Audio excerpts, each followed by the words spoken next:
Today's a good day, better, still learning. You know, yesterday was the first day, so today we did a better job in that area. I guess the number one thing today, if we point out the negatives, is the rebounding. We got to continue to do that. But today I thought we got better. Not a great practice, but a good practice.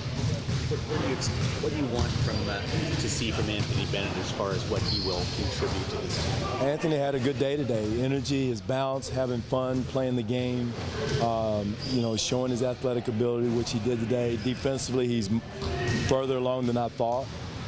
Did an excellent job of rotating, make sure he was where he's supposed to be. I thought he had a good day today. With him, it's just, you know, the young man's had so many setbacks physically. Trade, and as a rookie, the #1 pick is albatross, but he's just got to get back to having fun and to what got him to this point, playing basketball. And he's doing that now. I think he's bouncing like there's not a weight on his shoulder, and that's what we want to provide him with, that type of opportunity. As a coach, is that more important almost? He still has a lot to learn, but just the way you treat him. Exactly, no question. The developmental stage of his career, take it as that. There's no pressure to come in and turn the world around or change the world. Just come in and play basketball, and that's what he's doing. He's, in the past couple of days, tremendous young man, and you know, doing a good job. To have two kids from Ontario on your team, how can that help, or how do you use that as something that can be positive? It's a plus. First of all, you got two tremendous young men that are role models in Corey and also Anthony. Corey is doing an excellent job of setting the tone, setting an example, of playing the game the right way, making the right decisions, you know, executing for his team. So, you know, he's a great example to all the players across Canada and North America, as far as that's concerned, to have represent your team. Coach, Norman and Dwane, their first training camp. It's only day 2, but what's your early impressions of them? They're good, solid players. I mean, Dwane is one of those guys that is not a drill guy. Usually the AAU guys are drill guys, but this guy, once the light comes on or when the official throws it up, he plays the game. He does some uncanny things. You say, whoa, what happened right there? So he's always doing that. Excellent hands defensively, still learning as a young kid. And same with Norm. Both guys are working hard. They worked their behinds off this summer. So we're expecting really good things out of them for their future. But the first couple of days, both of them they haven't been lost like deers in the headlights, but they still have some things to learn. But the effort and the focus and concentration there. Do you have the fact that Dwane's, what, 22 and been around 4 years?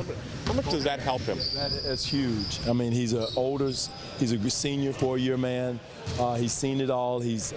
And on top of that, Doug, his brother, being a brother of an NBA player, he's heard and seen it all. He's been around NBA players, so he's not in shock and awe of other NBA players. So this is not overwhelming to him. His temperament is unbelievable. So he's ahead of the game by being 4 years old, and plus having Darrell as his brother and being around NBA players for all this time. Him playing alongside Kyle or alongside Corey, does that 3-man thing work? They possibly could with either one of them, in Dwane or with Corey, because of their size and physicality. I thought it hurt us some last year when we had 2 small guards in, when you're going against 6'7" guards, a 6'6" guard.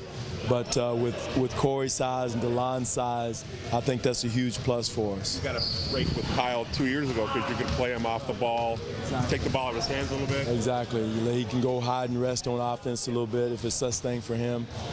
He played with tremendous energy today, had a good day today, kind of set the tone for us in the scrimmages.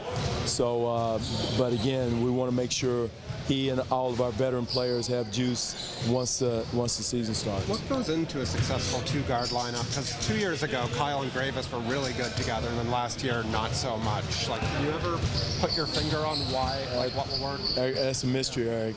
Good question. There were plays that we ran last year. The year before, they were great.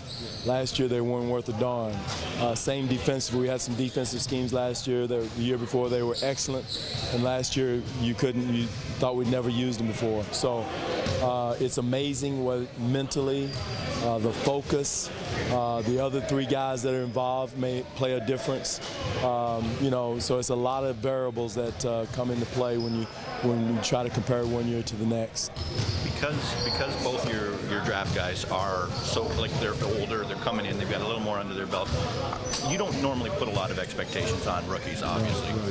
Do you put a little more on these guys because?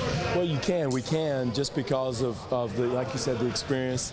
Dwane is not your typical rookie, so you can put a little pressure on him. Norm is not your typical rookie mentally, because he's a tough kid, mentally tough. He's not awed by the bright lights or who he's guarding.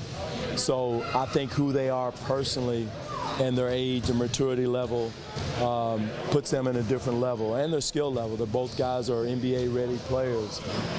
It's just going to be things that's going to be presented to them in the game that they probably haven't seen before. The speed of the game. I was talking to Dwane yesterday of how NBA players can change speed. They can go from 0 to 100 in a split second, and he's got to get used to that. Once he does that, then that's when the sky's the limit for him.